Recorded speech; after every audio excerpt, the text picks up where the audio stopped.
It's important to have presentation role models, media role models, communicator role models. When I was growing up in Charlotte, North Carolina, only a couple miles away from me was someone who founded his own mega media empire. This person was Jim Bakker of the PTL Club, the Praise the Lord Club, as it was known back then. He was a TV evangelist who had a massive, massive worldwide following.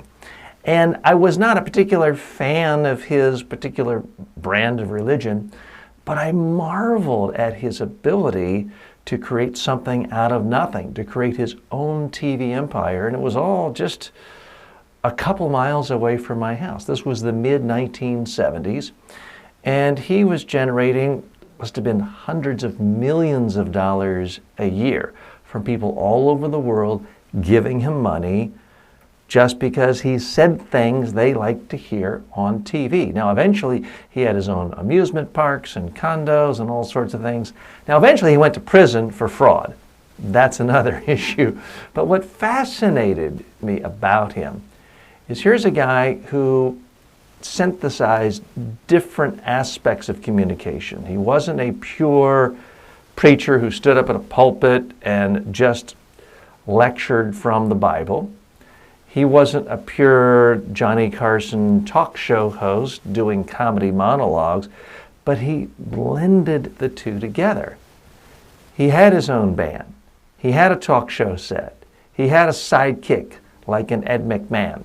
He had a couch for guests. He was behind a desk.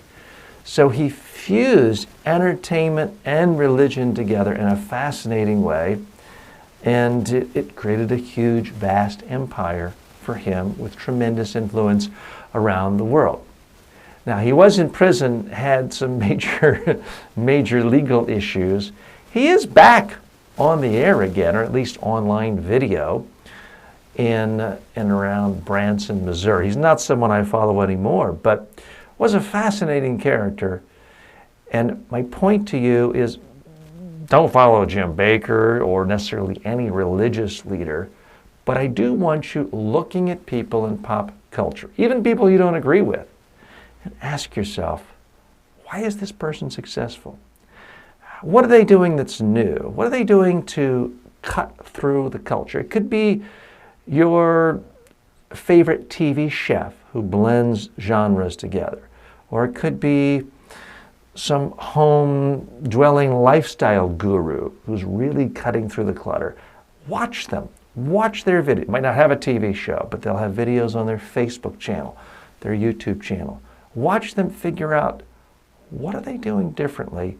What are they doing that you cannot steal, but at least adapt or modify for your own presentations?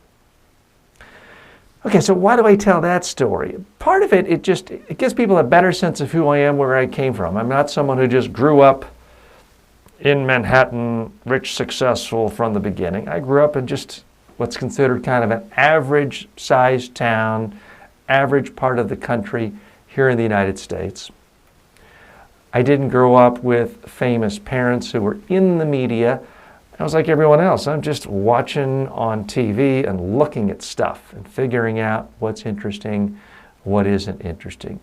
And I want people to realize you can find inspiration and role models all around you. In my day, it was on TV. Today, it can be anywhere on the internet.